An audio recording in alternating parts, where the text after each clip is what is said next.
ಅಂದರೆ ಆಳಂದ ತಾಲೂಕಿನ ಶಾಸಕರಾದಂಥ BR ಪಾಟೀಲ್ ಅವರು ಕುರುಬ ಸಮಾಜವನ್ನು ಸಂಪೂರ್ಣವಾಗಿ ನಿಷ್ಕಾಳಜಿ ಮಾಡ್ತಾ ಇದ್ದಾರೆ, ಕೇರ್ ಮಾಡ್ತಾ ಇಲ್ಲ, ಸಮಾಜವನ್ನು ಕಡೆಗಣಿಸ್ತಾ ಇದ್ದಾರೆ ಎಂಬ ಆರೋಪವನ್ನು ಮಾಡುತ್ತಾರೆ.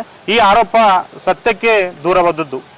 ಯಾಕೆ ಮಾತು ಹೇಳಕ್ಕೆ ನಾನು ಇಷ್ಟಪಡ್ತೀನಿ ಅಂದರೆ, ಇವತ್ತು ಏನೇ ಚುನಾವಣೆಗಳು, ಯಾವುದೇ ಚುನಾವಣೆ ಬಂದರೂ, ಯಾವುದೇ ಕಾಮಗಾರಿಗಳು ಬಂದರೂ ಕೂಡ ಅತಿ ಹೆಚ್ಚು ಪ್ರಿಫರೆನ್ಸ್ ಕೊಡೋದು, ಅತಿ ಹೆಚ್ಚು ಆದ್ಯತೆ ಕೊಡೋದು ಕುರುಬ ಸಮಾಜಕ್ಕೆ ಸನ್ಮಾನ್ಯ ಶ್ರೀ BR ಪಾಟೀಲ್ರು. ಯಾಕೆ ಮಾತು ನಾನು ಇಷ್ಟಪಡ್ತೀನಿ ಅಂದರೆ, ಯಾವುದೇ ಚುನಾವಣೆ ಯಾವುದೇ ಸಂದರ್ಭದಲ್ಲಿಯೂ ಕೂಡ ಅವರು ನಾಮಿನೇಷನ್ ಫೈಲ್ ಮಾಡೋ ಸಂದರ್ಭದಲ್ಲಿ ಹೆಗಲ ಮೇಲೆ ಕೊರಳಿಗೆ ಕಂಬಳಿ ಹಾಕೊಂಡು ಅವರ ಜೊತೆಗೆ ಒಬ್ಬರು ಯಾರಾದರೂ ಹಾಲು ಮತಸ್ಥರು ಇರಬೇಕು, ಇವರು ನಾನು ದೇವರಿಗೆ ನಂಬೋದಕ್ಕಿಂತ ನಾನು ಹಾಲು ಮತಸ್ಥ ಜನಾಂಗ ಕುರು ಸಮಾಜಕ್ಕೆ ನಾನು ಹೆಚ್ಚಿಗೆ ನಂಬ್ತೀನಿ, ವಿಶ್ವಾಸ ಉಳ್ಳವರು ಅನ್ನೋ ಒಂದು ಕಾರಣಕ್ಕಾಗಿ ಅವ್ರಿಗೆ ಯಾರಾದರೂ ಒಬ್ಬರು ಜೊತೆ ಇರಬೇಕು ಅನ್ನೋ ಕಾರಣಕ್ಕಾಗಿ ಪ್ರತಿ ಚುನಾವಣೆಯ ಸಂದರ್ಭದಲ್ಲಿಯೂ ಕೂಡ ನಾಮಿನೇಷನ್ ಫೈಲ್ ಮಾಡುವ ಸಂದರ್ಭದಲ್ಲಿಯೂ ಕೂಡ ಅವ್ರ ಜೊತೆಗೆ ಕುರುಬ ಸಮಾಜವನ್ನು ಕರೆದುಕೊಂಡು ಹೋಗುವಂಥ ಮಹಾನಾಯಕರು BR ಪಾಟೀಲ್ರು. ಇತ್ತೀಚಿನ ದಿನಗಳಲ್ಲಿ ನಾನು ನಿಮ್ಮ ಒಂದು ಸೋಷಿಯಲ್ ಮೀಡಿಯಾದಲ್ಲಿ ಅಥವಾ ನಿಮ್ಮ ಪತ್ರಿಕಾ ಇದರಲ್ಲಿ ನೋಡಿದಾಗ ಎಲ್ಲೊಬ್ಬರು ಹೇಳಿದ್ರು, ಅವರು ಸಮಾಜದ ಬಗ್ಗೆ, ಈ ರಾಜಕೀಯ ಬಗ್ಗೆ ಗಾಳಿ ಗಂಧ ಗೊತ್ತಿರಲಾರಂಥ ವ್ಯಕ್ತಿಗಳವರು. ನಾನು ಅವರಿಗೊಂದು ಪ್ರಶ್ನೆ ಮಾಡ್ತೀನಿ, ಒಂದು ವರ್ಷದಲ್ಲಿ ಎಷ್ಟು ಸಲ ಕನಕ ಭವನಕ್ಕೆ ನೀವು ಹೋಗಿ ಬಂದು ಭೇಟಿ ಕೊಟ್ಟಿರಿ? ಒಂದೇ ಕ್ವಶನ್. ಎರಡನೇ ಕ್ವಶನ್, ನಿಮಗೆ ಕುರುಬ ಸಮಾಜ ಕರ್ನಾಟಕ ಪ್ರದೇಶ ಕುರುಬರ ಸಂಘದ ನಿರ್ದೇಶಕರು ಆಳಂದದಲ್ಲಿ ಎಷ್ಟು ಜನ ಇದ್ದಾರೆ ಅನ್ನೋದು ಹೇಳ್ರಿ. ಕೆಲವೊಂದು ಸಲ ಕೆಲವು ಗ್ರಾಮಗಳಲ್ಲಿ ಸಮಸ್ಯೆಗಳು ಉದ್ಭವ ಆದಾಗ ಯಾರಾದರೂ ಎದುರು ಹೋಗಿ ನಿಂತು ಆ ಸಮಸ್ಯೆಗೆ ಬಗೆಹರಿಸಕ್ಕೆ ನಿಮ್ಗೆ ಸಾಧ್ಯ ಆಯ್ತಾ? ಇಲ್ಲ. ಚುನಾವಣೆಯಲ್ಲಿ ಶಿವಪುತ್ರ ಕೊಟ್ರಿಕೆಯವರು, ಈರಣ್ಣ ಜಳಕಿಯವರು ಜಿಲ್ಲಾ ಪಂಚಾಯತಿಯಲ್ಲಿ ಚುನಾವಣೆ ಸ್ಪರ್ಧೆ ಮಾಡಿದಾಗ ನೀವು ಯಾರ ಪರ ಪ್ರಚಾರ ಮಾಡಿದಿರಿ, ಯಾರಿಗೆ ದುಡ್ಡು ಹಂಚಿರಿ ಅನ್ನೋದು ನಿಮ್ಮ ಆತ್ಮಸಾಕ್ಷಿಗೆ ಗೊತ್ತಿರಬೇಕು. ಇವೆಲ್ಲವೂ ನೋಡಿದಾಗ ನಿಮ್ಮ ವ್ಯಕ್ತಿತ್ವ ಗೊತ್ತಾಗ್ತದ. ಇಲ್ಲಿ ನೀವು ಒಬ್ಬ ಶಿಕ್ಷಕರಿದ್ದು ಈ ರಾಜಕಾರಣ ಸಮಾಜ ಬಗ್ಗೆ ನಿಮಗೆ ಇನ್ನೂ ಏನು ಗೊತ್ತಿಲ್ಲ ಅಂತ ನನಗನ್ನಿಸ್ತಾ ನೀವು ಮೊನ್ನೆ ಪ್ರೆಸ್ ಮೀಟ್ ಮಾಡೋದು ನೋಡಿದಾಗ. ಆದರೆ BR ಪಾಟೀಲರು ಯಾವತ್ತೂ ಸಿದ್ದರಾಮಯ್ಯವ್ರ ಬಗ್ಗೆ ಆಗಲಿ ನಮ್ಮ ಸಮಾಜದ ಬಗ್ಗೆ ಆಗಲಿ ಹಗುರವಾಗಿ ಮಾತನಾಡಿಲ್ಲ. ಸಮಾಜವನ್ನು ಎತ್ತಿಕೊಂಡು ಬಂದಂಥ ನಾಯಕರು, ಸಮಾಜದ ಬಗ್ಗೆ ಕಳಕಳಿ ಇರುವಂಥ ನಾಯಕರು. ಸುಮಾರು ಗಂಗಾ ಕಲ್ಯಾಣ ಯೋಜನೆಗಳಲ್ಲಿ ಸುಮಾರು 30ರಿಂದ 40 ಜನರಿಗೆ ಅಲ್ಲಿ ಯೋಜನೆಗಳ ಅವಕಾಶವನ್ನು ಮಾಡಿಕೊಟ್ಟವರು ಮತ್ತು ಸ್ವಸಹಾಯ ಗುಂಪುಗಳಲ್ಲಿ ಸಿಗ್ತಕ್ಕಂಥ ಯೋಜನೆಗಳನ್ನು ತಂದುಕೊಟ್ಟವರು.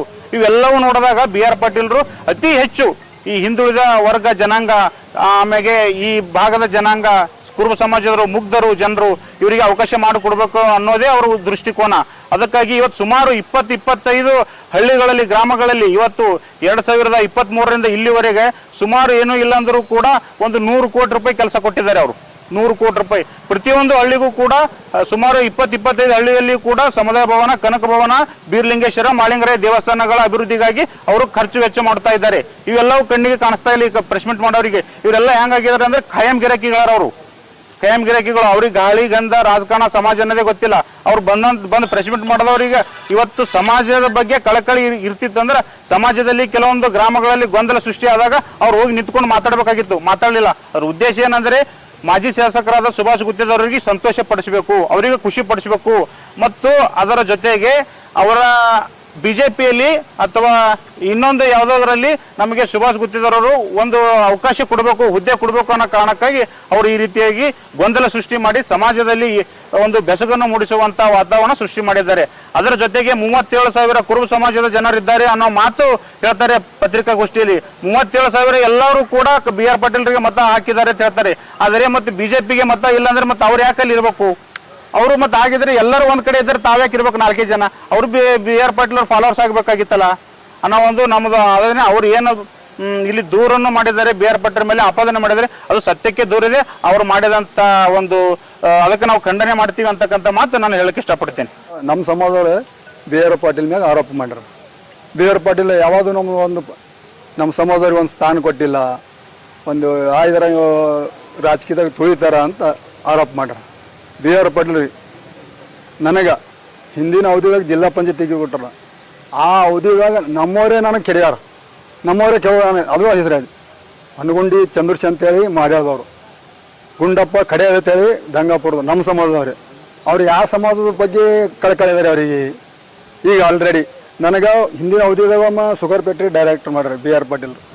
ಈ ಮತ್ತೆ ಆಲ್ರೆಡಿ ಈ ಮೊನ್ನೆ ಬೈ ಎಲೆಕ್ಷನ್ದಾಗ ದಾಂಧಲಿ ಮಾಡಿ ಅವ್ರು ಬೀಳ್ತೀವಿ ಅನ್ನೋದು ಭಯದಿಂದ ಆ ಬೂತ್ನ್ಯಾಗ ನೀರು ಹಾಕಿ ಮತ್ತೆ ಮರು ಚುನಾವಣೆಗೆ ಹೋಗ್ಯಾರ್ರಿ. ಮತ್ತೆ ಮರು ಚುನಾವಣೆ ಈ 17 ತಾರೀಕಿಗೆ ಎಲೆಕ್ಷನ್ ಅದ.